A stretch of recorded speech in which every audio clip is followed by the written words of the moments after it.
नमस्कार, CG news plus 24 में आपका स्वागत है। सबकी बात सच के साथ। तो चलिए रुक करते हैं आज की प्रमुख खबर पर। भारत की इस शाही कब्रिस्थल को मिल सकता है विश्व धरोहर का तमगा, अलग है इस कब्रिस्तान की कहानी।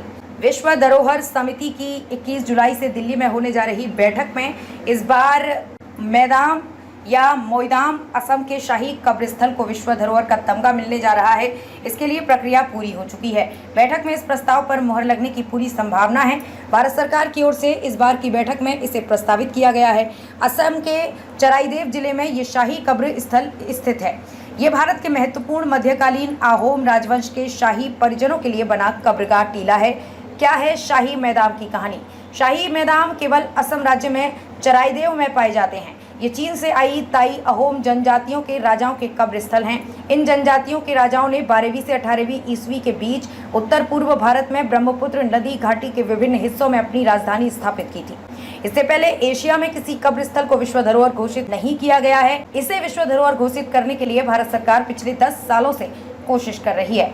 2014 को भी भेजा था प्रस्ताव। असम के शिवसागर जिले में स्थित इस मैदान को विश्व धरोहर घोषित कराने का प्रस्ताव भारत सरकार ने 15 अप्रैल 2014 को यूनेस्को के पास भेजा था। मैदान 2014 में ही यूनेस्को विश्व धरोहर की अस्थायी सूची में शामिल हो गया था। जनवरी 2023 में इसका भारत की तरफ से आधिकारिक नामांकन किया गया। पहले तकनीकी मिशन टीम आई थी जिनसे इस प्रस्ताव को स्वीकृति दे दी थी। इसका डोजियर तैयार किया था। यूनेस्को की टीम कर चुकी है दौरा। इसके बाद यूनेस्को के लिए काम कर रही टीम स्मारक का दौरा कर चुकी है। टीम अपनी रिपोर्ट यूनेस्को को सौंप चुकी है जिसमें सभी कुछ ठीक पाया गया है। इन्हें देखने के लिए अब पर्यटक पहुंच रहे हैं। माना जा रहा है कि इसे विश्व धरोहर का तमगा मिल जाने पर पर्यटक के लिहाज से भी भारत को बहुत लाभ मिल सकेगा। असम का ये चराईदेव मैदान असम के पुराने राजवंश अहोम साम्राज्य से संबंधित है। काफा ने 1253 में की थी। इन्हें असम के पिरामिड के रूप में भी जाना जाता है। ये ऐतिहासिक स्थल शिवसागर शहर से लगभग 28 किलोमीटर दूर स्थित है। अहोम समुदाय के लिए पवित्र स्थान चराईदेव अहोम राजवंश की टीले वाली दफन प्रणाली के रूप में जाना जाता है। ये अहोम सम्राट की कब्रगाह थी और अहोम समुदाय के लिए एक पवित्र स्थान। अहोम समुदाय से जुड़े लोगों ने 18वीं शताब्दी के हिंदू रीति रिवाजों से दाह संस्कार पद्धति को शुरू कर दिया था।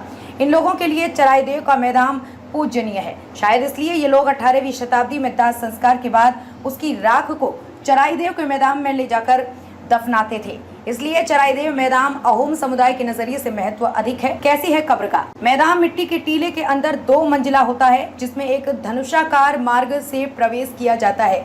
अर्धगोलाकार मिट्टी के टीले के ऊपर ईंटों और मिट्टी की परतें बिछाई गई हैं, जहां टीले का आधार एक भुज दीवार और पश्चिम में एक धनुषाकार प्रवेश द्वार द्वारा मजबूत किया जाता है। कुछ स्थानों पर उत्खनन से पता चला है कि प्रत्येक मैदान के अंदर गुंबददार कक्ष में एक केंद्रीय रूप से उठा हुआ मंच होता था जहां शव को रखा जाता था। मृतक द्वारा अपने जीवन के दौरान उपयोग की जाने वाली कई वस्तुओं को उनके राजा के साथ दफनाया जाता था। खबरों में अब तक के लिए बस इतना ही। फिर होगी आपसे मुलाकात ऐसी किसी बड़ी और खास खबर के साथ। तब तक के लिए नमस्कार और देखते रहिए सीजी न्यूज प्लस 24।